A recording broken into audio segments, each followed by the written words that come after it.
All right. Well, hello and everyone. I'm really excited to host this webinar training with you and ask you guys a lot of questions with Abdo here. And also we have a special announcement for you today. But first, I just want to give some shout outs to the people that are here so far. I'd like to welcome Andrew, Bob, Hank, Henrique, Jack, John, Maggie, Maze, Mike, Peter, Sam, Scott, Sheldon, and Thomas. And we got some more people jumping in. Welcome everybody to the call. Welcome Abdo. It's awesome to have you here. Chris, I'm very, very excited to be here. Really looking forward to this webinar session. Awesome. Yeah, this is going to be a lot of fun, and this is going to be pretty interactive. This isn't going to be your usual webinar where it's mostly us presenting. We're wanting to have a live conversation with you. Here we do have a little bit of a presentation, but we're going to get into getting some feedback from you all on what's working, what's not working, more importantly, so that we can best serve you. But just for those of you that are new to Zoom, it's really important that you ask a lot of questions. You can use the Q&A box here in Zoom. There's a little Q&A button you can press. Drop your question in there so that Abdo and I can see those. There's also the chat, which is more free form, but feel free to use that as well. We'll also be dropping some links to some of the things we're talking about in the chat. So keep your eye on the chat and use that to ask questions. Also here in Zoom, there's a feature to raise your hand if you want to talk live. Sometimes it's better to ask a question as a conversation and just back and forth with some live discussion. So if you want to do that, you'll see a little hand feature where you can raise your hand in Zoom. If you're watching this on Facebook, we're keeping an eye on you too. Right with the post there on Facebook, you'll see a link if you want to jump into this live webinar and get off Facebook. But if you want to hang out on Facebook, that's fine too. We will check the comments over there if you have questions. Peter, I just wanted to note, he said that he got his first 3 subscribers and he's here to find out how to get the next 97, which is kind of the heart and soul of what we're going to be talking about here today. But I'm going to hand it over to Abdo to lead up this conversation. And I look forward to serving you all today. And again, make this one super interactive. We really want to hear from you and have a lively discussion. So over to you, Abdo. Awesome. Chris, once again, thank you very much for putting all of this together. Guys, thank you for being here. Today, we're going to talk about what will it take for a course creator. In fact, a digital product creator. It could be a course creator. It could be a membership site creator. As long as it is someone who is leveraging his or her expertise to build a product, a profitable product that solves people's problems, what will it take for this entrepreneur to package years of experience and get a product to market to the hands of 100 paying customers? So in the first part of the conversation, Chris, we're going to talk about the 5 pillars. The 5 pillars that make or break a successful course launch and a course after it is launched. And then, as you mentioned, Chris, it is a session that's created to provide you with personalized guidance. So please ask away. It is created for this. We want to put things in context in the beginning, but it's going to be more important for us to answer your own personal specific questions than lecture. So Chris, let's start with the first one. The expertise, the first pillar in the launch of a successful course or an existing course. How can we package our own expertise in a way that people are interested in it and would pay for it to solve their own problems? Yeah, that's a great question. And before I dive into that, I just wanted to spotlight something I missed in the introduction, which is one of the reasons I wanted to partner with Abdo on putting together this presentation and what we're going to announce at the end here. Is because of his expertise. Abdo is an incredible entrepreneur. He is a listener. He is an executor. He's a fundamental, just business, put it all together, understand the startup. But most importantly, he knows how to leverage the strengths of others. And he had me on his summit called Startup Circle, where he was interviewing startup entrepreneurs and founders, and he interviewed a lot. How many people did you interview? Yeah, that was for the Bootstrapping Summit. It was 100. So 100 in a month. Yeah. Yeah, and he just did a phenomenal job, and I watched a lot of the summit myself and learned from some of the conversations he's facilitated, which is the reason I wanted to bring him on here and partner with him on this project. But besides Abdo's expertise, you guys hear me talk about the 5 hats issues that course creators face. If you haven't subscribed to our podcast yet, we'll put a link in the chat. There's a lot of episodes where we dig into the 5 hats that course creators need to wear in order to be successful. And this isn't just theory. This is something we've seen time and time again on the projects that work versus the projects that fail. Those 5 hats are, it's very rare that one person can wear them. What's more likely going to happen is they're going to build a small team or outsource certain components to fulfill the hat.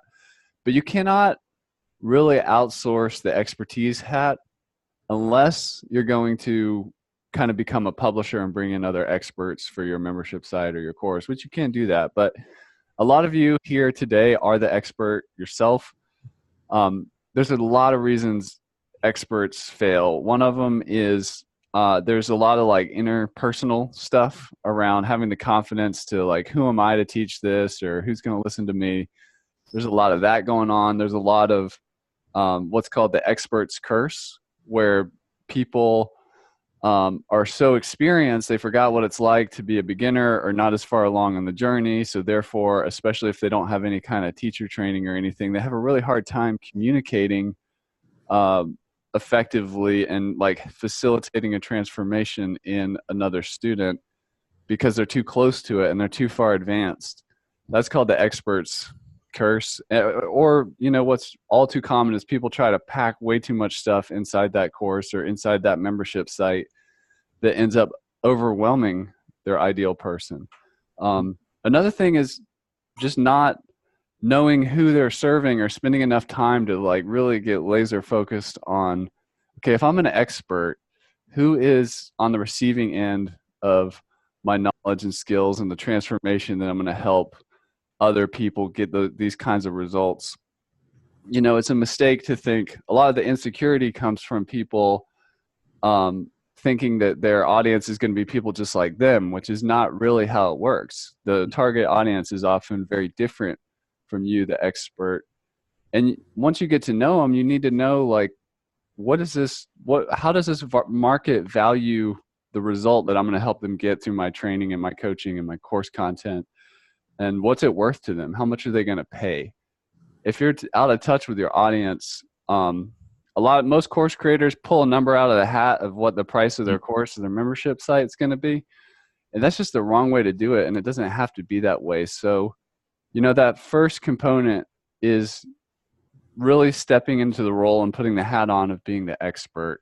And there's a lot to learn and develop to kind of get comfortable in that position and to make the right moves, because it can be very challenging when you're so passionate about something, but you haven't really put together the fundamental pieces of what an expert does or how they facilitate results. Look, Chris, I want to share a story here. Back when I started my first venture, I was 8 months into it, and then I was at school, still at school. I asked if I could give a presentation to the members of an entrepreneurship organization. It's called CEO, Collegiate Entrepreneurship Organization. After the presentation, where I talked about the things I did the first 8 months to build traction, how I overcame challenges, what challenges I had to overcome, and so on and so forth. Someone approached me after the presentation asking me to help her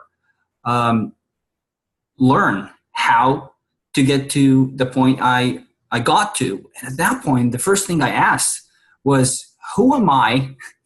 Who am I to teach this young entrepreneur how to build a startup when I can barely build mine? And then one of the things I learned, Chris, there is that experience is almost irrelevant. Someone needs your help. What this entrepreneur was looking for wasn't someone with 20 plus years of experience who's built multiple million-dollar businesses and is going to charge her millions of dollars and is going to share with her a few insights once in a month. She was looking for someone who can work with her hand in hand like a friend would do and help her get to the point where I arrived to. So for those who are listening right now, if you feel that you are not expert enough in your field, for those who are listening and feel that they're not knowledgeable enough in that field, in their specific field of interest, that doesn't matter.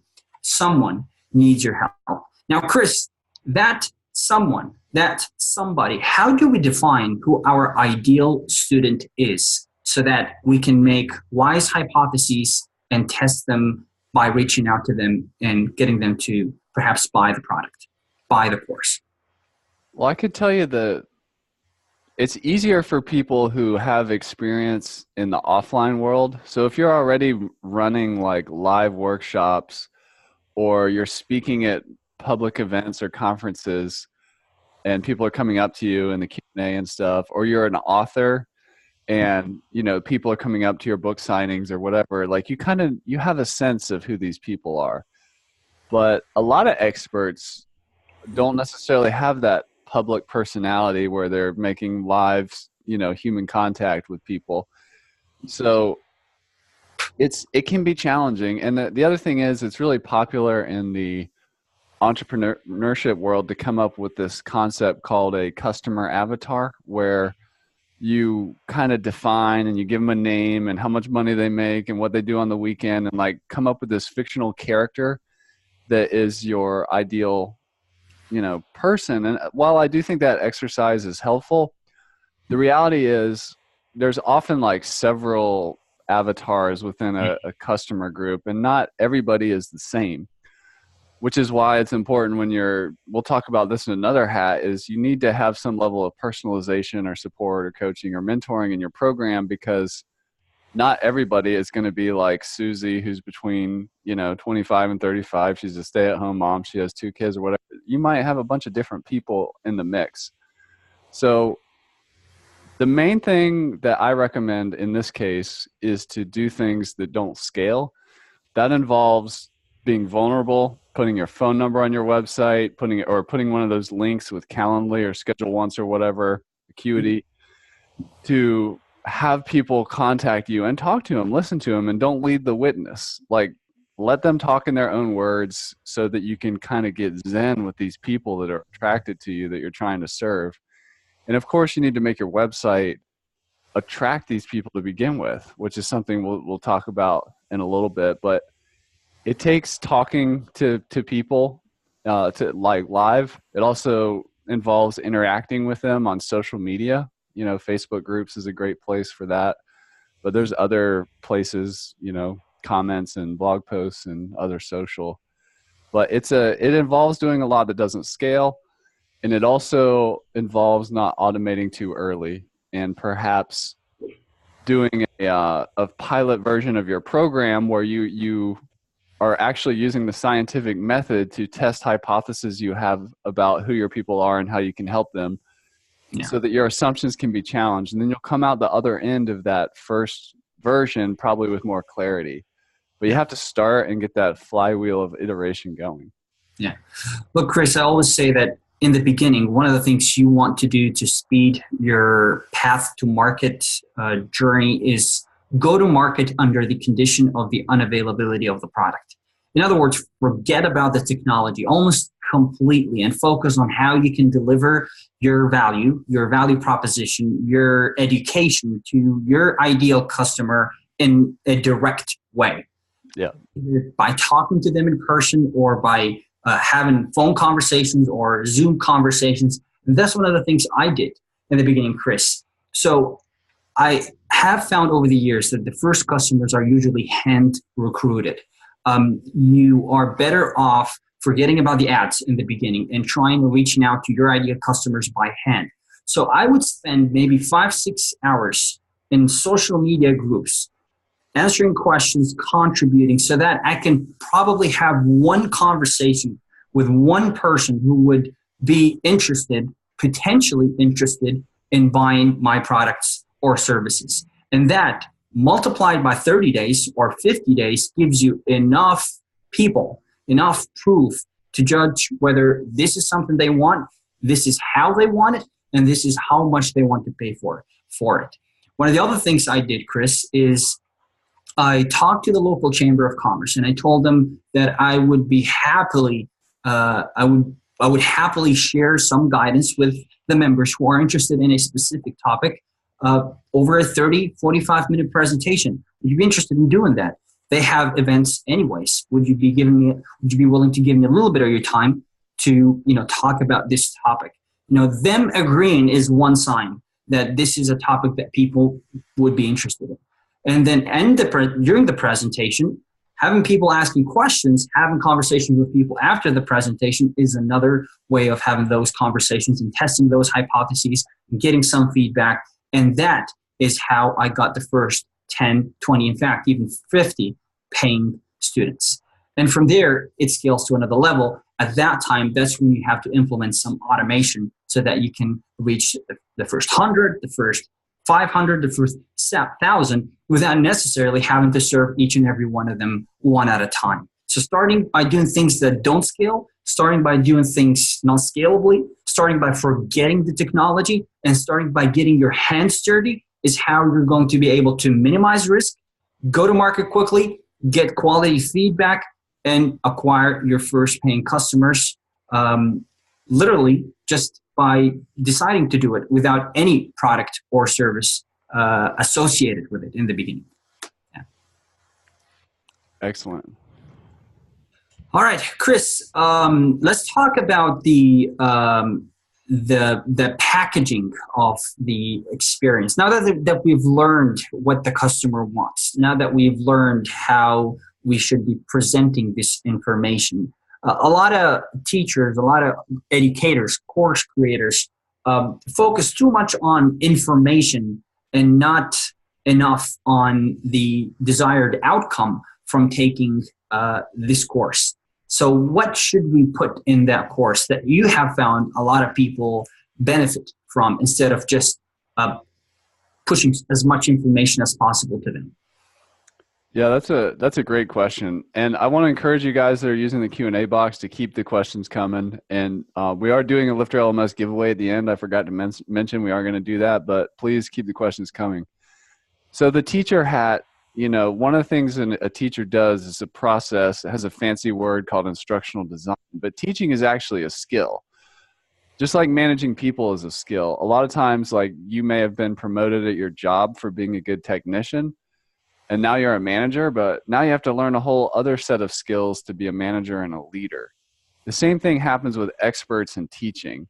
You may be, just because you're a really skilled expert doesn't qualify you as a teacher. There's a whole training program around just becoming a teacher. And we need to, I think, recognize that. And that involves communication. But in terms of instructional design and packaging, the way I see it, the information age is over. We're in what I call the integration age. So attention is scarce. You need to integrate only the essential pieces. In some ways, be a minimalist. Like, I love that saying. I forget who wrote it a long time ago, where it said something like, "I'm sorry, I wrote you a long letter. I didn't have enough time to write you a short one." So there's a lot of intention that goes into structuring a course. This may be easier to understand if we use an analogy of the author, like a nonfiction author. They will oftentimes spend as much time on the outline as the actual writing of the book. So if you translate that to the course publishing world, spending a lot of time thinking about what are the requirements, what does this person need to know how to do, what do we need, what skills do we need to develop, how do we need to change their environment, how do we get them not just passively absorbing information, but going out into the world and taking action with this knowledge. How do we do that and package that through using modern media and technology tools? That's what instructional design is. And it's a skill. You have to, it involves clear communication. It involves working with digital media. It involves working backwards from a result that you're promising or a transformation that you're promising. It involves knowing what kind of course you're making in the first place. Are you doing a behavior change course, a learner process course, a case study course where we're learning by studying another person? Are you doing a resource course where it's like just kind of a collection of tools to help somebody with something? Those are all very different types of course. And if you don't know which one you're building, you're going to not create the right package and put it in the box. But the most important thing is to know what the result is and what it takes to get there for your ideal students, and knowing that they're not all exactly the same. And Chris, sometimes, and most of the time, in fact, in my opinion, all the time, in most cases, length does not matter. I have seen courses that are an hour and a half long, split into 5-6 modules that have performed very, very well. And I have seen those that had 24 plus hour material and haven't done as well. What you want to start with, like you mentioned in the end of your answer, Chris, is the end result. What is it that people want to accomplish from creating this course? Specific end result that they will get by following specific steps that you will share in this course. And the way you'd be able to package all of that in an hour and a half is if you start with an ideal customer. Because if you're trying to serve every single one, if you're trying to teach everyone everything, you're not going to be able to tailor that hour and a half, 2 hour in a way that people with similar needs, similar expectations can go ahead and take it, follow the steps, and accomplish that goal. So it's very important that you know who you're going after. You want to go after people that have similar needs. And actually, we have Henrik asking us a question, Chris, right? And it's about the same topic. I really have a hard time creating these avatars. I've got 15 plus years of top ad agencies experience. My course is designed up on my own experience of what is missing in the tri and endurance sport world. So I'm starting out building on the assumption that I am representative for a segment or niche and work from there. Number one, pilot program, and then number two, from feedback designed to define larger groups. So what are your thoughts for Henrik, Chris? Yeah, he's saying he has, I think it's really interesting that he's saying is he's having a hard time creating these avatars, even with the advertising background, which is all about advertising to particular market segments. So he's talking about how his course is designed around his own experience as a triathlete and endurance sport person. So he's starting out that he's representing that niche of athlete, but there's definitely one of the things I'm seeing here is you have to often go another niche down. So perhaps I know with the online fitness training world and coaching and doing programming for strength and endurance sports, you really have to be specific. Are we talking to newbies who are just wanting to go get into the triathlon world and they're overweight, out of shape, and not really an athlete? Or are we trying to optimize people that are already in this world and take them to the elite level? Those are two completely different results for the people doing the same thing. So there's a need for more specificity here. Mental, he's first of all, the problem that he's trying to solve, or the addition that he's trying to make, is to help them with their mental toughness. So it's a mental training course. Yeah, mental toughness. That's a good one. A lot of it's, I say that leadership is an inside job, and if you're going to be an expert and you yourself are a triathlete and endurance athlete, you develop some mental toughness. It starts with some reflection into your own reference experiences. What did you go through to condition your mental toughness? And you can talk to other triathletes that you're friends with and see if you can find some common themes. It takes some work to look at, or even trying to, as a leader yourself, Henrik, and taking your mental toughness to an even higher level. What would you need to do to go further? And that's what I mean by it's an inside job. And then the big transition as an expert is, if you can do it for yourself, can you then get these results for other people? So I think what's missing here and why there may be some uncertainty is you mentioned doing a pilot program, but that's going to be essential. You need to get results for that 1, 2, 3 people in your pilot, and then can improve from there and test a lot of your assumptions that you think work for you and see if you can get those results in those other people. That would be my advice. Now, look, Henrik, let me add to Chris's advice. One of the things I would do is start by asking who needs mental toughness the most out of this group, out of this big segment. Which subsegment needs an increase in mental toughness would significantly improve their performance as athletes? That would be one question that you can ask that can help you make wiser hypotheses as to who the ideal customer is. The rule of thumb is that those who have an urgent need for your product, for more mental toughness, are more likely to spend time with you, to commit to a product that you have, and to work with you. That is the first thing you do. And then after that, you try and find people that belong to that group and that belong to other social perhaps groups or in-person groups, whether it's clubs or academies or social events. And then I go and would talk to them, each and every one of them. I ask questions. I talk about their needs. I talk about their expectations. And then I invite them to join a pilot program. I would highly recommend, even if it is discounted, that you would still charge for it, because that's when you're going to know that people are truly interested in it, and that's when you're going to know that people have an urgent or a can live with need. If they have an urgent need, they wouldn't mind paying for it. And that first pilot program is going to give you more answers as to whether this is the ideal customer segment, whether this is going to be the right price for it, and whether this is the content that they want to get, and whether it is helping them accomplish the result. Try to make it quantitative. When it comes to mental toughness, try to use, to use some numbers on it, whether it's improving their performance by 5% or 10% after going through this program. That's going to help them evaluate whether this is a good investment or not.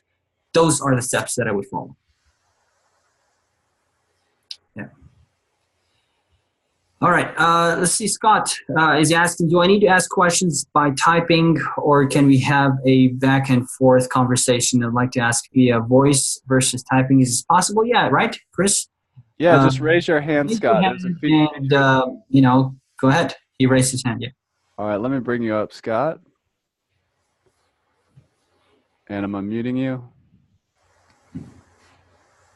Hey, Scott. Yeah, can you hear me? We got you. Oh, fantastic. I appreciate it, because I just typing. My daughter walked in and she showed me some stuff, and then, of course, I missed half of it. So if this is causing a problem, you just shut me down, so I'll have no problem with that. I do a podcast, I do blog, and then I've incorporated an LMS. Of course, it's Lifter. Shout out to you guys, by the way. It's good stuff. Yeah. And I've been trying to keep the courses, and let's put it this way. I might have the expertise in, let's say, leadership and industrial marketing and things like that, but I'm not going to have that expertise in finance and or operations and maybe even technology. And I've been pulling in other individuals that have that capability and using my website as the platform, an overall platform. And I've been trying to keep them relatively short, because I find that there is the attention span of individuals as well, like a gnat. And so, but it still does not preclude the necessity to be able to provide great content that is helping them be successful, blah, blah, blah. What do you think? I mean,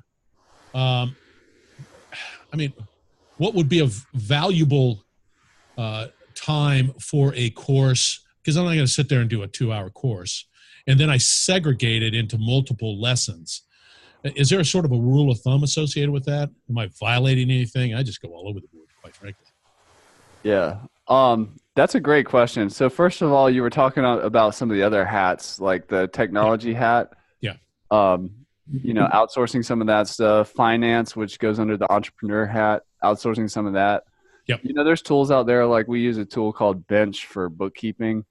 That's, pretty awesome. But anyways, to go back to your question of like, how long should the course be? That's an instructional design question. That's a teacher question. And it's really, unfortunately, one of those it depends answers. It depends on the result you're trying to get. So if you're helping people with industrial marketing, and you have to define the outcome and then take them from where they are to where they want to be. And the length of that journey and how long it takes you to facilitate that result really depends. And if it's too long and if your customers are falling off the course or not finishing it or starting and just disappearing, they're not getting those mini wins or milestones along the way, which is also part of instructional design. You want to get people getting some kind of win very quickly in the first lesson when motivation is the highest. That's going to push them over the hump to keep going and keep coming back, and then have those little breadcrumbs or prizes along the way. Because it's not always just the end result. An end result is often made up of a lot of satisfying smaller results along the way. So I would try to think as you design your course, like if you have a serious attention span problem with your target market, you're going to need to have like a win almost every lesson just to keep them motivated, and make the lessons as short as humanly possible while still conveying the information and giving them the action items and the clear direction of what they need to do. Abdo, did you want to add to that? That's good. Yeah, Scott, just like I mentioned earlier, I've seen courses that have performed very, very well and are just an hour and a half long. And I've seen courses that are 24 plus hours long and have failed miserably. So it's not necessarily about the length. It's about, the end outcome from taking the course. And if you can divide it into small wins, then that's what's going to keep people going and completing the modules. Something else, Scott, I would forget about the technology hat to begin with, and I would get people to a Zoom call like this. Teach what you plan on teaching like this, without necessarily needing to create a website, a platform, anything. This is what's going to give you more insights, more tangible, qualitative and quantitative insights as to how long the course should be, what that small win, the first, second, third, fourth, and fifth wins should be, how you should be communicating, how you should be designing the modules and labeling them. That's a very quick, non-scalable way of starting validating ideas, getting early traction, starting to generate revenue as early as next week, if you'd like. That's interesting. I do like that approach. Anyway, I'll let somebody else ask a question, but that's good stuff. It's just a unique that when I say technology, I'm on the board of advisor for a blockchain company. Oh, and in the industrial space, there's a big influx of technology hammer in that market. Do more with less and all of that. And yet we tend to be somewhat Neanderthalish when it comes to how do we leverage digital platforms to be able to achieve whatever your marketing or sales or branding desires. It's sort of me being the tip of the sword right now, because it's just a unique market. And it has to be that buildup of trust. You live in the world that people just like, I'm on a webinar right now. Boom, boom, boom. That just, it's different. It's a different entity altogether. Yeah. Not to say they don't need it, because they certainly need it. It's like an educational opportunity. So that's good. Scott, you also got a comment from the audience that you have a wonderful radio voice. So you got the audio technology dialed in. All right, thank you very much. This is a digital platform. I had a company that I had to figure out a better way of being able to communicate. It's just very good. Thanks, appreciate it. Thanks for the question. Thank you, Scott. Yeah. All right, like that. All right, let's see here. Um, Peter is making a comment and asking a question. He said, to my niche, I do a lot of live streaming on Instagram, which seems to help a bit with the mailing list. So I can present myself as an expert there to my main demographic. So this is Peter's channel. Your channel is going to depend on on where your ideal customers hang out. So if it's Instagram, then Instagram it is. You work and double down on the things that work. Any further comments, Chris, on this? Yeah, this kind of goes into the third this third area called community building. And yeah, if I could give you, who's here right now, one piece of advice out of everything, it would be this one statement, which is, do not prioritize making money online. Prioritize getting results for others online. And Instagram live streaming is a great example of that. There's two ways people approach social media as an expert. I would argue one is correct, one is incorrect. The correct way is to, which I think you're doing, Peter, is you're doing a bunch of live streaming, you're teaching for free, you're building trust, you're helping people, you're building relationships. That's the right way to do it. So the wrong way to do it, if you have more of a make money online mindset, is you go into the cave, you create your course, and then you pop on Instagram or Facebook or wherever, and you drop the link to the sales page to buy your course. It's a totally different approach. So when you take an active investment of your time in building community and testing to make sure you can get results for people, even in social media, or even as you're perfecting your teaching ability through live streaming, that's a good way to do it. So I admire what you're doing. And if like you said, this is also ties into the entrepreneur hat, where you're saying Instagram is helping with the mailing list. Like, you need to build up that database or that CRM or that email list. If it's okay to like have a call to action at the end of your free thing you're doing at social media or whatever, and be like, if you like this, check out my whatever, and they have to opt in to get that. But you know, as much as you can give before you get, I think that's like just the golden rule in building influence, or whatever you want to call it. Yeah. Chris, a couple of days ago, I asked you, when did you start monetizing Lifter? And you said, I spent a year creating content, sharing resources until I built a list of, I think, was it 800? Email list. Yeah. And then you launched the first product and you sold, I think, 35. 42, but yeah. 42. Yeah. Proud of those numbers. And you should. Just to show that it takes some time. It takes time sometimes to build a community, and not just build any community, a relationship with the community. People will invest in you because they trust you. In fact, I was talking to James Clear, the habits expert, last week, and he told me that for the first 2 years, he didn't monetize his products and services at all. He focused on sharing valuable content with an audience to build and grow an audience until he reached about, I think, 50,000 subscribers, and then it's an overnight success. Whatever he didn't make in the first 2 years, he made 10 times more. So building a community takes some time, and it is an investment that needs to be made, not worth making it, that needs to be made if you are looking to start and grow a digital product. But in the beginning, like we discussed in the first part of this conversation, the first community members are hand recruited. You go and talk to people. Out of 10 people, one person will be interested. Out of 50, maybe 5 people will be interested. And then it builds up. And then you go from a network effect until eventually, when people start talking about it, it becomes a snowball effect. And that's when you grow exponentially.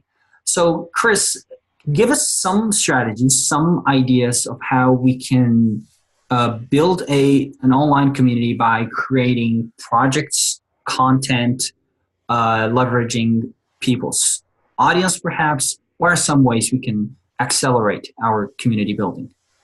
Yeah, I really like, there's an entrepreneur I like. He was the founder of WP Engine. His name's Jason Cohen. He says that he talks about the early days of a startup, how you have to really tooth and claw for your first customers and leads and that kind of thing. And I agree with that. But if you do some things intelligently, you can accelerate the building of the community. It's still not going to be like instant or fast or easy, but there's a couple concepts I want to give you. One of them is to do something I call stacking the functions. This actually comes back from a concept called permaculture, which is what some of my early online courses were in. But essentially, you do one thing that can deliver like a lot of different benefits in terms of, in this case, building community. For me, my strategy was podcasting. And the reason for that was, there's lots of reasons. So let's start stacking the functions. It's quicker and faster for me to create a, video or audio than it is to write that same amount of content in a blog post. I can get distribution through iTunes and Stitcher and Google Play and all that stuff. I can take the video version of the podcast and I can put it on YouTube. I can upload the video version of the podcast to the Facebook group. And then I bring in other experts, and I transitioned to doing an interview show. And now when I, publish about that, that person will likely share the episode with their audience. And it's not up to just me to create the content. And I'm also, if we put our expert hat back on, one of the things an expert should do, in my opinion, is to continually work on mastering their craft. And one of the ways you do that is by getting involved in your industry and interviewing and connecting with and having conversations and doing experiments with other experts in your space or that are related to your space.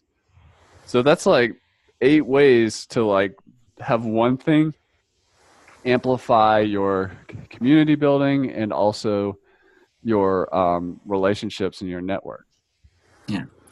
Look, Chris, let me add to that. We talked about the Bootstrapping Summit first thing today, and it is the strategy that I implemented to gain awareness to a large number of people can be very beneficial to all those course creators who are listening to us right now. So the hypothesis was, guys, that instead of fighting for influencers' audience, why can't you leverage their audience and get them to promote you instead? And the way it works is you start by highlighting their expertise. You start to ask them for a little bit of their time for an interview. After the interview, you kindly ask if they'd be interested in sharing that with their audience. And what's going to happen is that instead of going after hundreds of thousands of people, you go after 100 people who have each 1,000 to 5,000 subscribers. And you start from top to bottom instead of from bottom up. I leveraged that idea, that what I call the accelerate method, through the Bootstrapping Summit.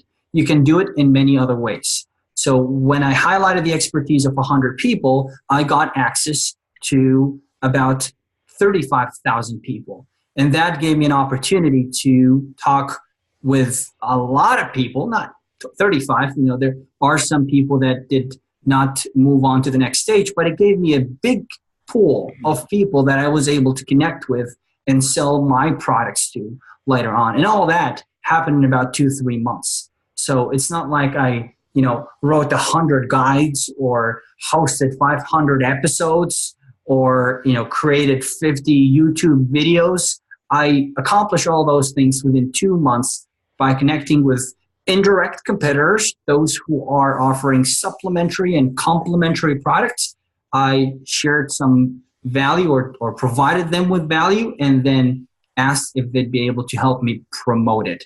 And when they did, I was able to get access to a lot of people. So if you are launching a course in a specific area, or if you are trying to grow your course and reach more people, this is a strategy that you can implement. You can list the top 10 influencers in your space. You can ask them for a little bit of their time for an interview. You can gather all those interviews and create perhaps an educational resource for all of your audiences. And then you can ask those experts to help you spread the word so that their audience too can come and benefit from from this initiative. This way, they're happy because you're highlighting their expertise and they're getting exposure to the audiences of the rest of the other experts. you're happy because you're getting, exposure to a lot of people, and the subscribers are happy because they are getting access to the experts, to a lot of experts. This is a strategy that I recommend you implement if you'd like to accelerate your path to your next 50 or 100 paying customers. That's excellent. I also just want to add this concept of like creating space. Like part of that community building thing is when you created the space for all these experts to come together, it creates like a network effect. That's really powerful because it's not just they want to share their episode or their piece of content with their audience that you did with them, but also they're in the presence of all these other thought leaders or industry professionals or whatever. So we kind of create that space. Just that space itself becomes super valuable. One of the other things that you're going to get out of taking the leadership to organize something like this is that you're going to be strengthening your directly or indirectly, your brand is going to look stronger because your name is next to this guy's name or this girl's name. You are branding yourself as an authority in the space that, that allow you to get to, that has actually personally allowed me to, for instance, get into Forbes as a Forbes contributor. That's number one. But in addition to that, if I want to reach out to another expert, they are more likely to have heard about me and are interested in having that conversation with me and organizing a project like this again. Other benefits. This is one strategy, though. There are many ways you can, grow your community to a point where you can have this predictable revenue and more students all the time. If you have any questions about this, please list them. So Andrew is asking, building the initial community is going to be easy for me because we have agents and our real estate brokers that will have free subscriptions to the platform I'm creating. Maybe there is an interesting way to implement that in others' businesses. So he's kind of saying that, he's already got the fish in the barrel inside of his own company, which is cool. That's definitely a good place to start.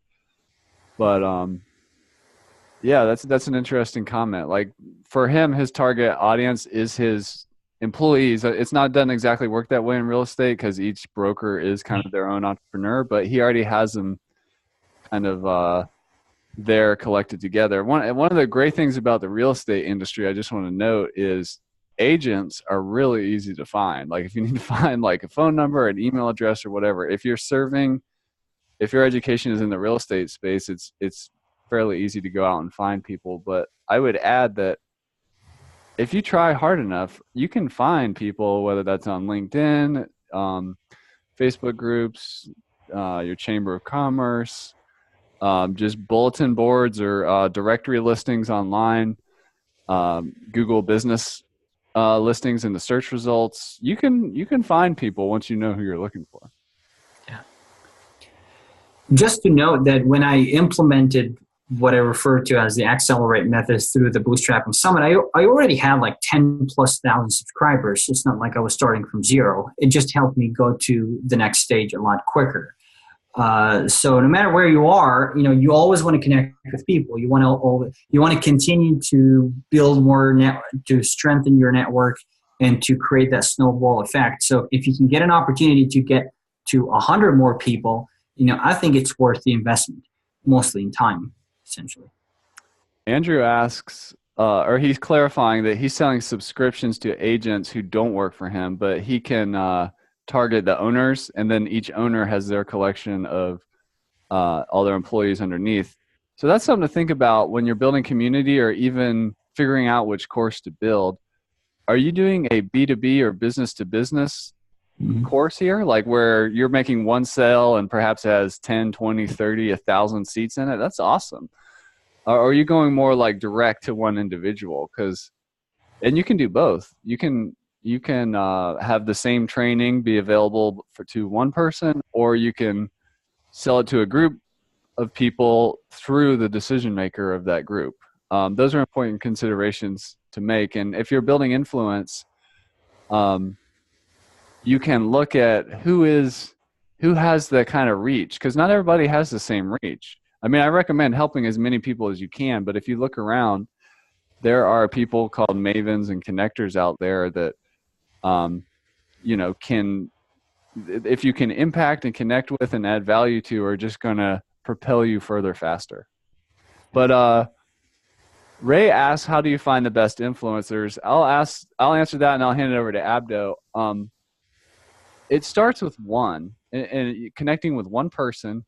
And then something I've seen a lot of people do is after they connect with somebody and add value or interview or whatever it is, they will then ask that person, like, hey, can you introduce me to somebody, or who do you think I should talk to next?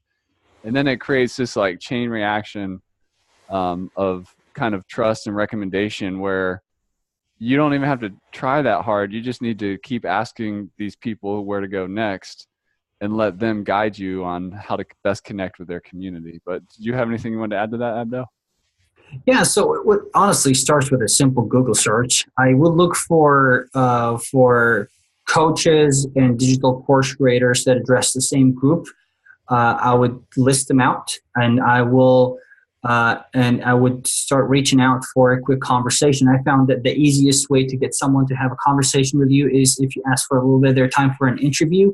I always say that experts like to be experts, and the least you can do is highlight their expertise. They are much more likely to jump on a call than if you were to ask them for, a coffee, or to just, grab their brains or whatever, people say nowadays. So I think start by building that trust, but it's going to be a lot easier for you to find the next 10 influencers if you start with one, like Chris said. And it's going to be really easy in today's digital age to find an influencer that people look up to. Start with Google. You don't necessarily have to go to LinkedIn or Facebook or Twitter. Google is going to give you the quickest answer, because the influencer is going to be in the first page of Google. So search, course creators for real estate agents or brokers, and you're going to find 2, 3. And from there, you can expand and you can find the next 10, 20, 30. But don't pitch them your partnership as your first email. I did that mistake a couple years ago, and it does not work. You want to build some trust with them. You can do it by getting noticed to begin with. One of the things I do is I share their content, I comment on their posts, I tweet their tweets. I send them a dedicated email about some of their recent work. I've also found that one of the best strategies is to buy one of their products, especially if it's $50 product that you can quickly purchase. That's a good hack to get them to talk to you. People are 100% of the time, I think, entrepreneurs will listen to you if you buy their products. And finally, I would ask for a little bit of their time for an interview. Follow this.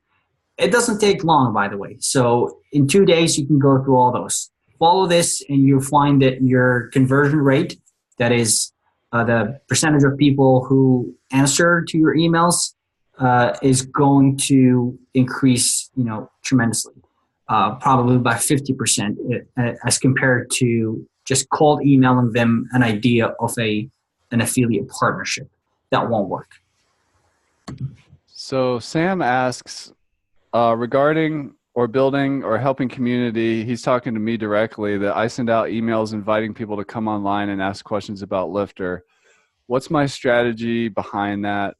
How do I set these up? Do I have a big email list? How do I decide what platform do I use for those calls? So part of being an expert is being a lifelong learner. And I heard one of the people that one of the past clients say a quote, which is, your customers are not in the witness protection program. And I think that doing things that don't scale sometimes is important. So I literally got back from taking my dogs for a morning walk. 30 minutes before a morning meeting, I emailed my list And this was actually just the prospect list, people who haven't used Lifter or bought any products. And I was expecting a couple people to show up, and like about 40, 50 did. And like my Zoom was starting to crash because it was like all these people, not like this in a webinar format, but all these people, and they had lots of questions. And I had to miss my morning meeting with my team. And I'm like, I should have done that a long time ago. So then what I did is I implemented that into a regular process that we do. It's not random, but that's what I'm talking about, doing things that don't scale and talking to people, making sure you understand where they're coming from, getting their questions answered. A little bit of personal touch goes a long way. So yeah, I'm a big fan of Q&A. Even like for our customers at Lifter, we have a live liftoff sessions that people can go to for the first 30 days. We just implemented that recently to help with onboarding. So it's scaling that human touch is really, really important. And for me, I'm always full transparency. Do I have a big email list? I do. It didn't always start that way, and it depends on how you define big. But in terms of the number of people that I'm allowed to email that have not unsubscribed is around 20,000. And but it started very small, and and that's over, I don't know, like 6 years of building that. And how do I decide what platform to use for taking live calls and building community? If I'm going to do the live thing, Zoom is my go-to. It's really stable. If there's going to be a lot of people like we have on this webinar right here, I will do a webinar format. If it's going to be like less than 30 or 20, I'll probably do a Zoom meeting, which means everybody's face is there and everybody can talk and mute themselves and do all that. So yeah, Zoom's my go-to for that kind of thing. Yeah. Look, we have a lot of people asking about the technology part right now, more specifically Lifter, obviously. Do you want to start addressing those questions right away, or should we cover the technology hat first? Yeah, let's talk about the technology hat and then get into the questions. Does that sound good? Yeah, let's do that. Take 5 minutes max. Get there. So, the technology, it's counterintuitive. I see too many people buy the technology first, then they build the course or the training method, and then they go try to find some people to sell to.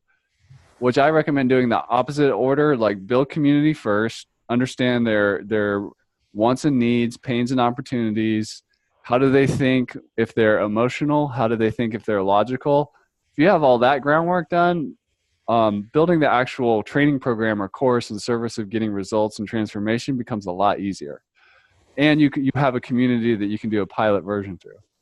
Then after you're through like testing some initial assumptions and iterating on your training methods, it's time to start scaling things up a little bit with some technology, more technology, a website, LMS like Lifter, a basic email marketing platform so you can kind of have communication opportunities and with your email list, potentially a Zoom account like this for doing any kind of private coaching or group broadcasting or marketing communications. Those are kind of the minimums. You got WordPress and a couple of plugins and themes, maybe a page builder. That's it on the software. On the hardware, you need to have, you don't always have to do video, but video is eating the internet. I definitely recommend it. You can do the simple version and just use your laptop and the built-in webcam, which is actually what I'm just using for this webinar.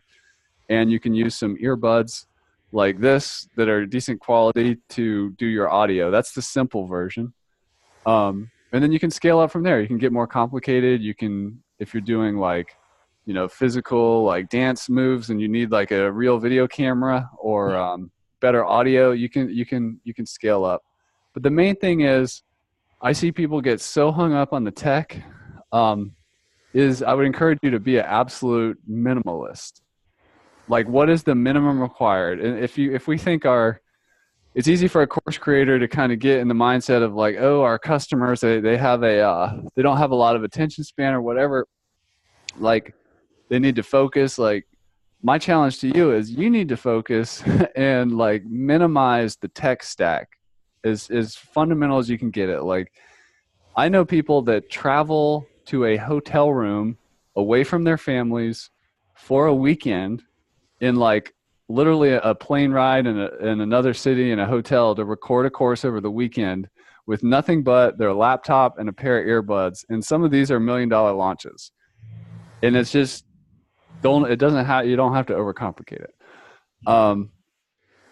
So that's it. And I would just encourage you to, there's all kinds of specifics in that, like, which email marketing platform do you recommend, or what do you use to edit your videos and all this stuff. But keep it simple.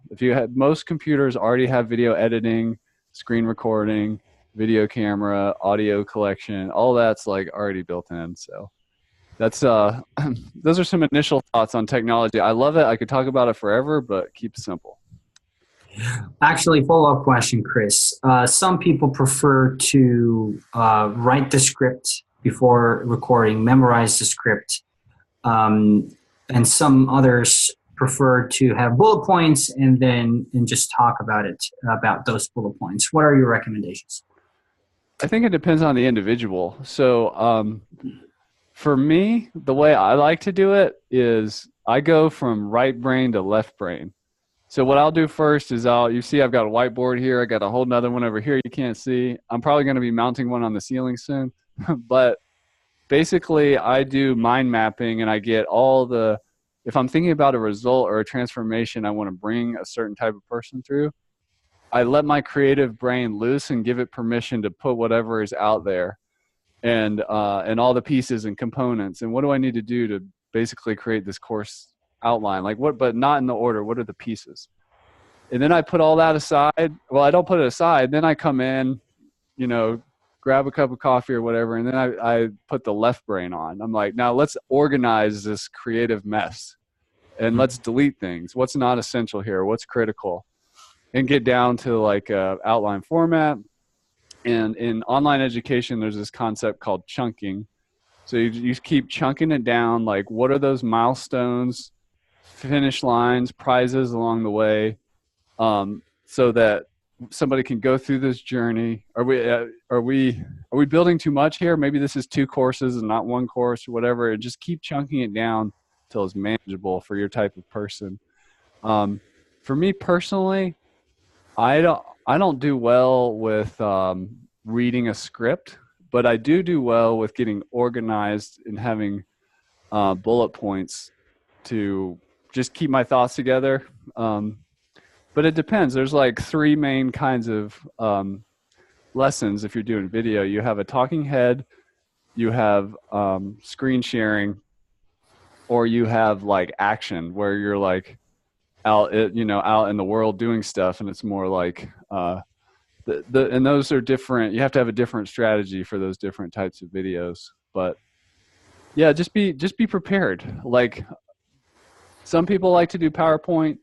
Some people just like to use a text edit pad and have a couple talking points and hit record on the camera.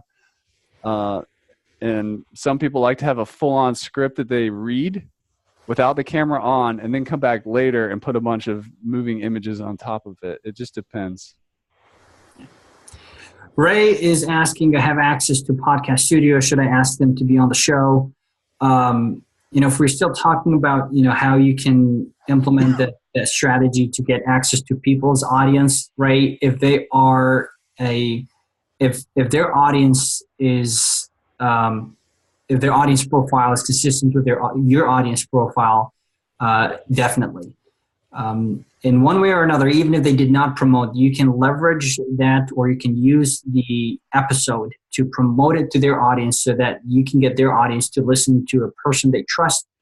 And as a result of that, learn about you and perhaps work with you. So any direct, indirect competitors, people who are offering complimentary, supplementary product, are people you want to have on your show. Or in fact, even if you don't have a show, in the beginning I didn't have a show. One of the things I did was I wrote guides and supplemented those guides with interviews, which made the guides even more interesting.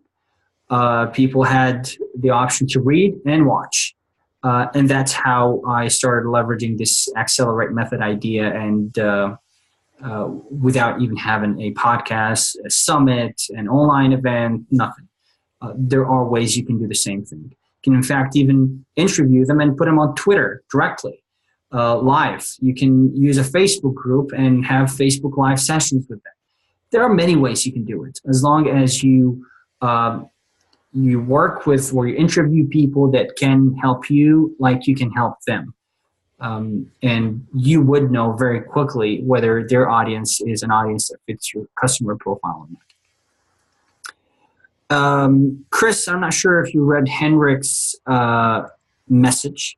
It's for Lifter. I'll let you read it.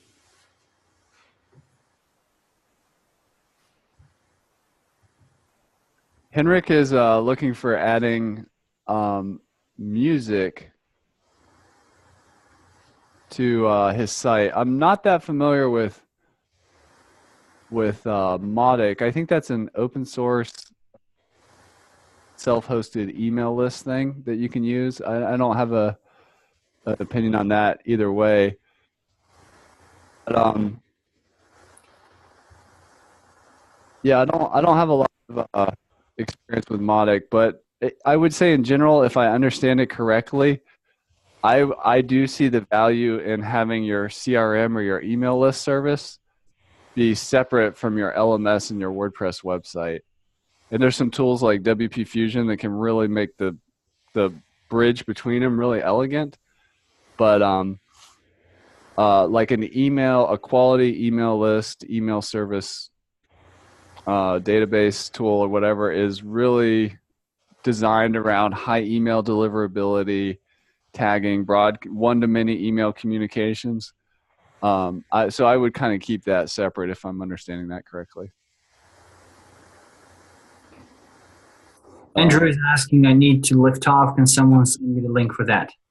Yeah, Andrew, the liftoff sessions are for the first. We just started this a couple weeks ago for the new LifterLMS customers. So if you purchase LifterLMS with one of our add-ons or bundles in the past 2 weeks, send us an email to team@lifterlms.com and we'll make sure you get that link so you can join. All right. Yeah, Henrik's saying that Mautic, yeah, it's a mail marketing automation.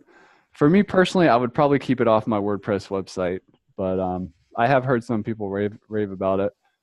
And to Nassim's question real quick, Lifter already works as a B2B selling tool. We have a powerful voucher system. So if you want to sell like 1,000 seats of a course into a corporation and give them some codes that their employees can activate and have some reports on those activations, that currently exists.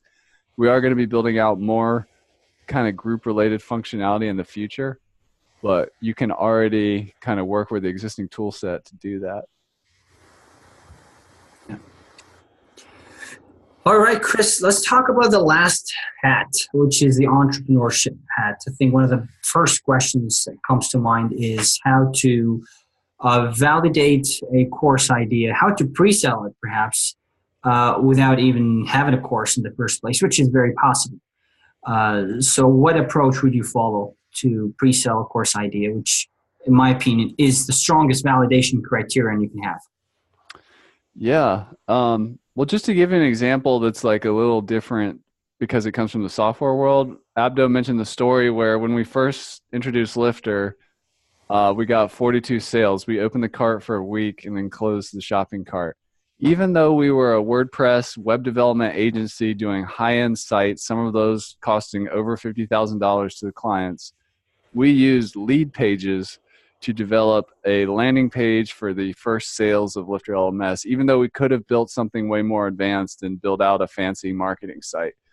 So my first advice is don't spend too much time on kind of that initial offer.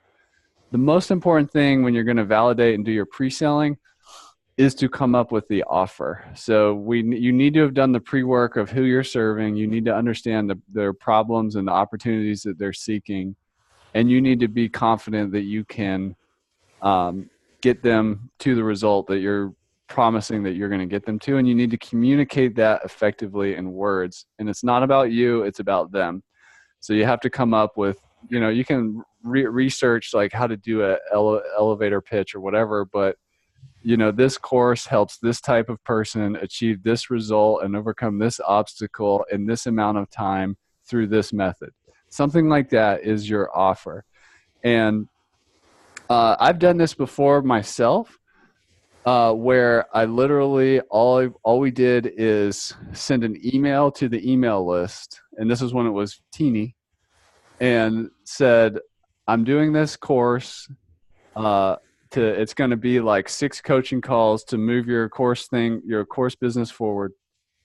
And we're going to work through it. It's going to be $1,000. Just reply with yes if you're interested, or let me know if you have any questions. When they said yes, those people that said yes, sent them an invoice with FreshBooks, even though I could have done something more complicated, got the money, and then did Zoom calls like this. And that was the first version of the course. So that was validation with a very small email list. And then I worked with those people through those 6 weeks to move them along, get them results they were looking for. And that's all it was. So it was an email, an invoice, and then, a schedule of 6 calls over 6 weeks. So it can be as simple as that.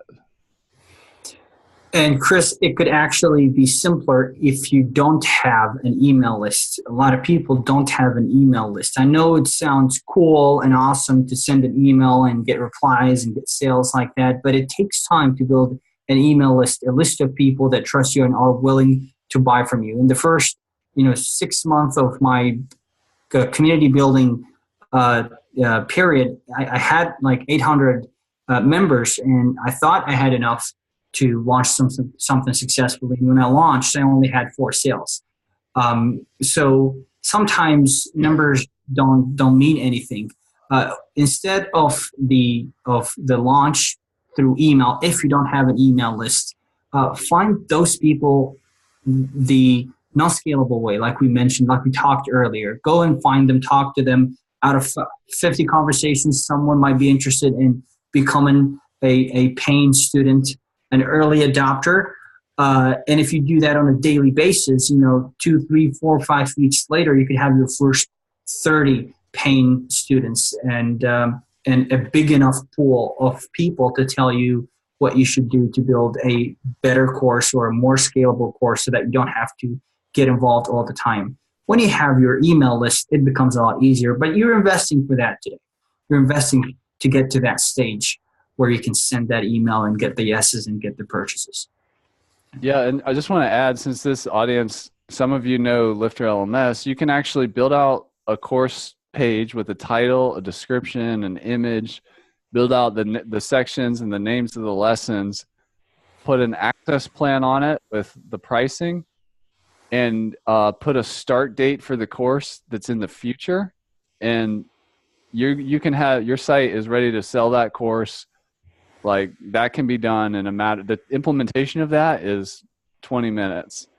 So that, and it's important to be upfront with your audience that you're going to be creating it with them as you go, or however you're going to just let them know it's going to drip out over time, and they're going to help influence the direction of the product and the curriculum. But it doesn't have to be complicated to get version 1 out. And what I like to say is, the initial launch is the starting line, it's not the finish line. So if you have that mindset, it's a lot easier to get to market quickly. And keep in mind that, you may be tempted to think about your first 100 customers or 100 students in the beginning, but I highly recommend that you don't. Think about your first paying student, and then your 10th paying student, and then 10x that. I found over the years that a lot of people think about their first 100th student when they don't have one single student. And when they think about what it will take for them to get the first 100, they feel overwhelmed. They feel like, there's an information overload, and they end up giving up. So take it one little step at a time, measurable, challenging and yet doable wins, like we mentioned earlier, about how your course can continue to get people excited by providing them with a lot of value every single time, even if it's in 5 minutes. And with that, you can turn, accelerate those small wins to one big win. That would be your big milestone. And then you'll have other milestones. So it's a combination of small wins, essentially, not many big ones. All right. So do we have other questions? Henry is saying guilty as charged on not celebrating the small wins. I just want to say, when I sold my very first online course in the gardening space, it was a customer in New Zealand, and I was living in Montana in the United States at the time, and I was thrilled. I still feel the same way every time I sell a course or sell Lifter software or whatever. It doesn't matter if I'm asleep or awake. There's still that little dopamine hit, so enjoy the ride. I mean, it's pretty cool what we can do these days with an international, global online business, and every sale is important. Yeah, absolutely. All right, Chris, you want to tell us a little bit about Heal Your Sick course initiative coming up March? Absolutely. And we'll put a link in the chat, Kathy, if you can drop that in there. But Abdo and I are wanting to serve you more in that we want to help more course creators get unstuck, avoid the sand traps, and get launched and get those first 100 paying students, and just avoid all those rabbit holes that end up costing lots of time, money, or worst of all, failure to launch, or opportunity cost, too much time working on things that don't matter, which cuts into, family time, satisfaction, health, all those things. So what we're going to do is we are launching a program called Heal Your Sick course. And we're bringing in experts. So this isn't just us, but people who are really have a lot of experience and a lot to teach and help you in these areas of the 5 hats. So whether that's like stepping into the expert role, becoming an effective teacher, building community, managing the technology, or building a real business and the marketing and all that entrepreneurship stuff, we're bringing in people. And we're not just creating content here. We're bringing these people in live. And the dates of it are, it's going to be a 5-day program that starts on Monday, March 11th, and goes through the following Friday, the 16th or whatever. And there's going to be 2 sessions each day with one of these experts. And that expert's going to come with a presentation, but most importantly, they're going to be there to give you personalized help, feedback, answer your questions.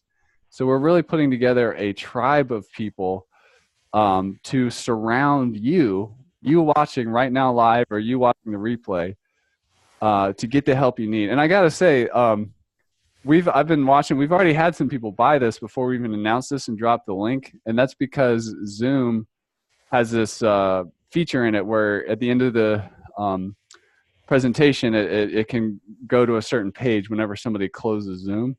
So we actually already had some people leave this call. They couldn't stay for the whole time or whatever, and they've already bought the Heal Your Sick course program, which we are doing at a early adopter 50% off discount. And we're also trying to give you incredible value without breaking the bank.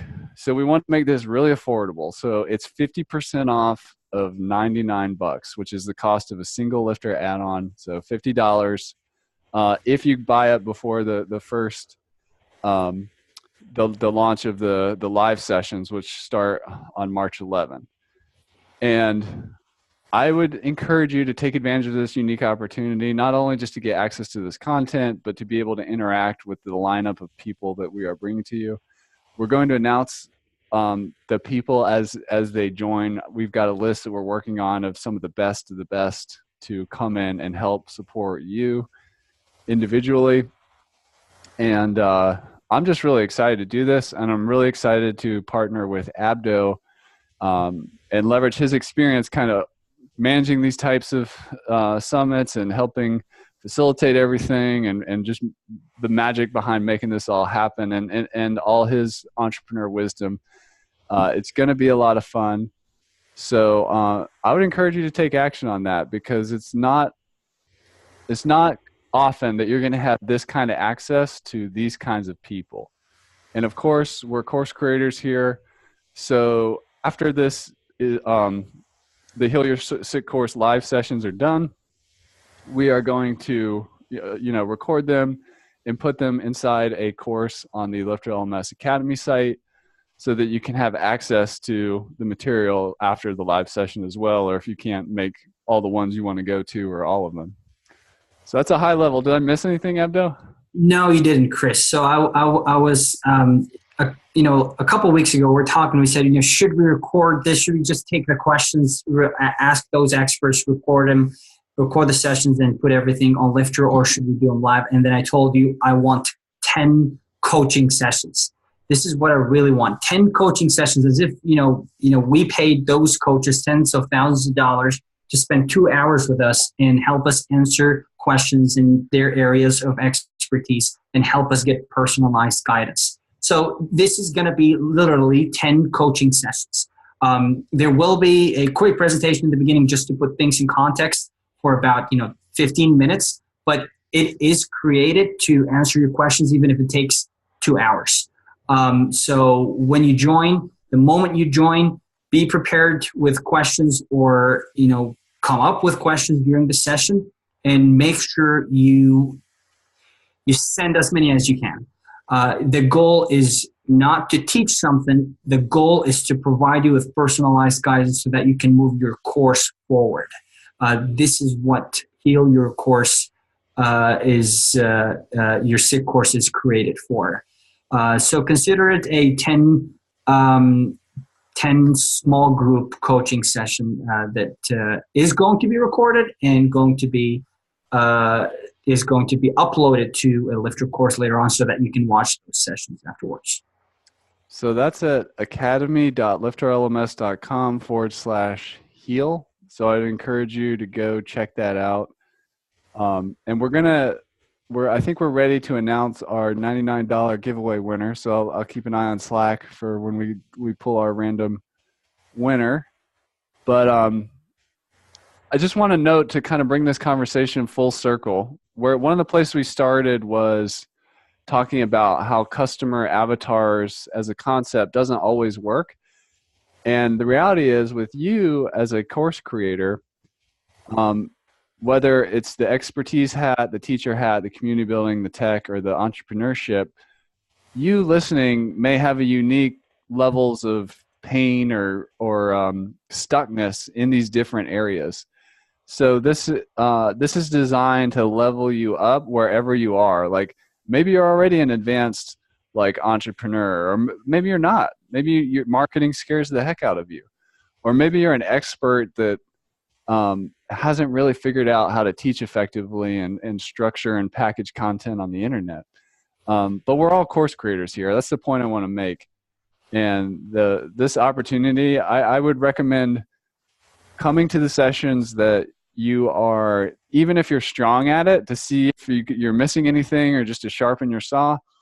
But definitely come to the ones that if you take an honest self-assessment and inventory, and you see yourself as being weak in that area, to really focus on who we bring those days, because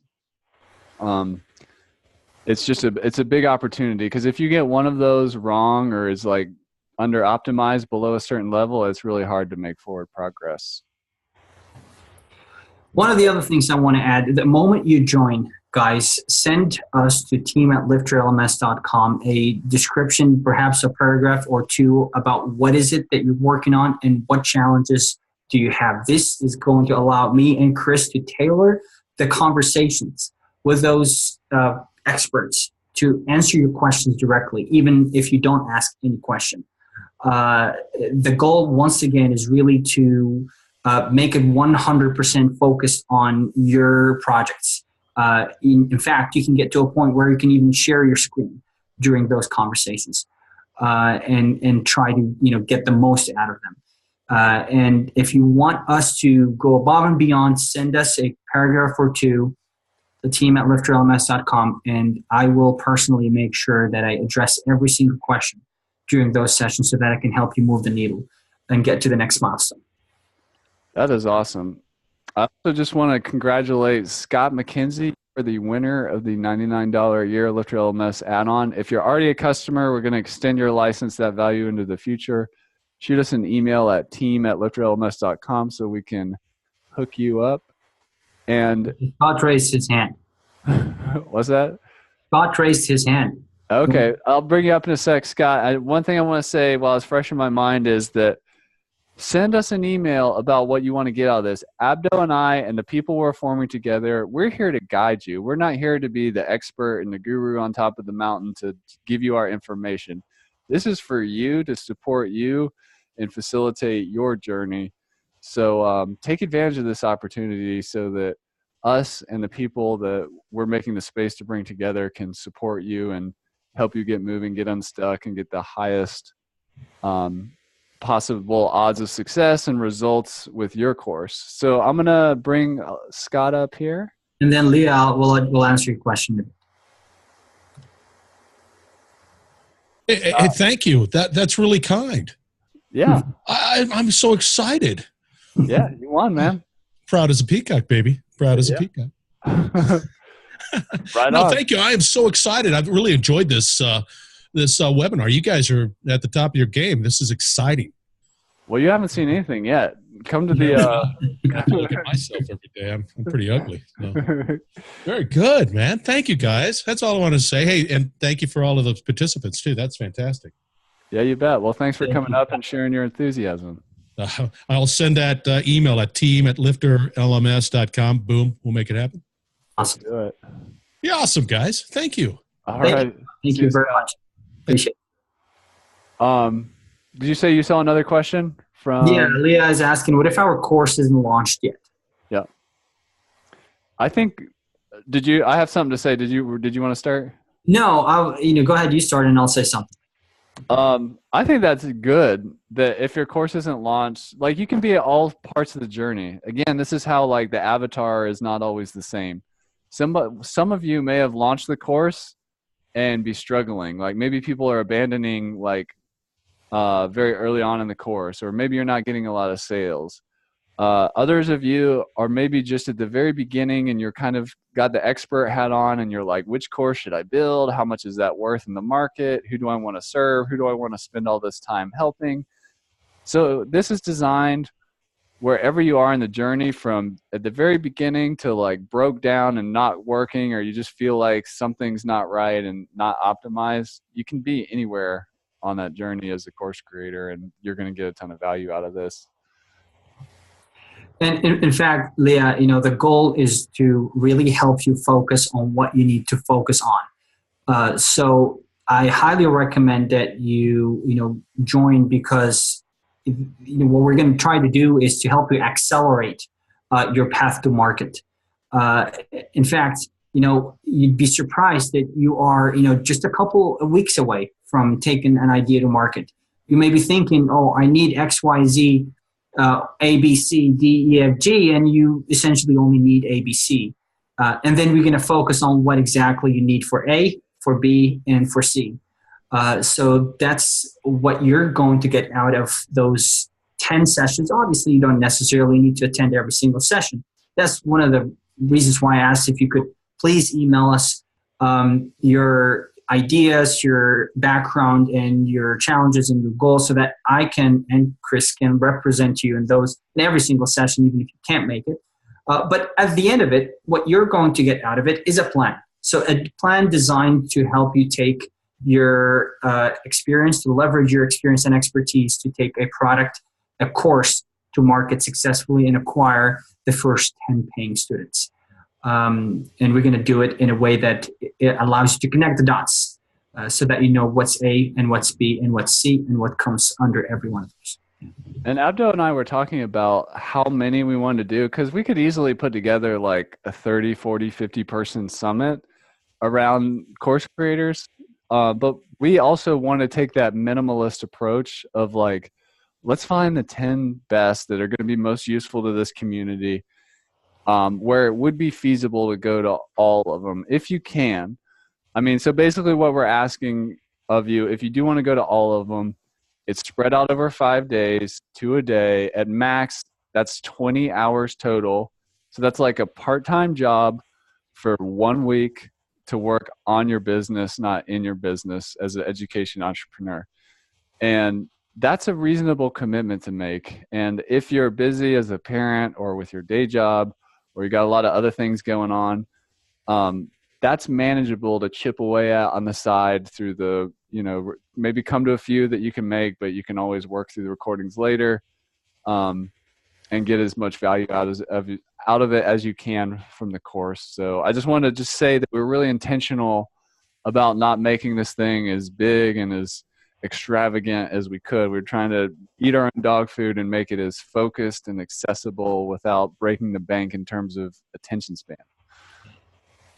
And once again, I'm going to say it for the third time. If you can't make every single session, then I am going to represent you in those sessions. Send us a paragraph or two, your goals, expectations, needs, challenges, and even if you can attend 5 sessions only, then we'll be there for the other 5. And you're going to get those recordings right after the end of the week so that you can study them, take notes, and in fact, Chris will be, as usual, hosting more and more webinars like this. We can address those follow-up questions in those webinars. And one more thing I wanted to add, some of these summits people do free, and then they sell the recordings later. We wanted to do this as a paid summit. So you have to pay to come through the Heal Your Sick course program while it's live. And the reason we did that is we were thinking about how do we make it so that people get the highest results from attending or investing their time, money, and energy into it. By having a price tag on it, it's not a huge price tag. It's going to focus the conversation so that it's not a ton of people. It's going to be more of a focused crowd, because there is that you do have to pay to come and attend, but it's going to allow us to help those people, and without the kind of unrealistic expectation of having a free summit with like tons of people there, and we won't be able to get to everybody. So if you want to be in that group that gets that special attention, I highly recommend you check that out. That's academy.lifterlms.com/heal. There's a link to that in the chat. If you need that link, go ahead and click on it before we close out, because we're going to be closing out soon. And we'll also be sending out a replay video if you registered for this, which will, if you want to review anything we talked about, that's going to be going out a little later. So any final words for the people, Abdo? Well, I just want to say that, at least for me as an entrepreneur, I am a digital product creator. I am a startup founder. One of the things I learned over the years is that sometimes a few conversations make a very big difference. I want to use an example. I mean, it's irrelevant to course creation, but I think it's important. Back when I was a sophomore in college, I started my first venture, and my goal or my product was rewarding users for their eco-friendly actions. The idea was that I wanted to boost awareness for the environment. I wanted to contribute to the environment. So I created a product that rewarded users for recycling. You recycle 50 pounds of metal, not necessarily 10 pounds. You get points. You use those points to get rewards from local and online businesses. For me at that time, I got stuck because I did not have the money to build the product. I wasn't technical, so I didn't have the skills to build the application. At that time, I could barely fund live, Chris and guys, let alone fund an application. There was no way I could do that. So I spent about 8 months trying to fundraise for my product. No one would fund me. A lot of people liked it. A lot of people loved it. It put a lot of smiles on people's faces, environmentalists and in lots of communities, but no one would invest in it. And then I had a few conversations. I swear to God, it was unplanned. I talked to entrepreneurs who had gone through similar stages. Entrepreneurs who are bootstrapped, that is self-funded, who struggled with lack of funding and have found ways to overcome lack of funding to build value. That's when they told me, you're not supposed to do this, you're supposed to do this instead.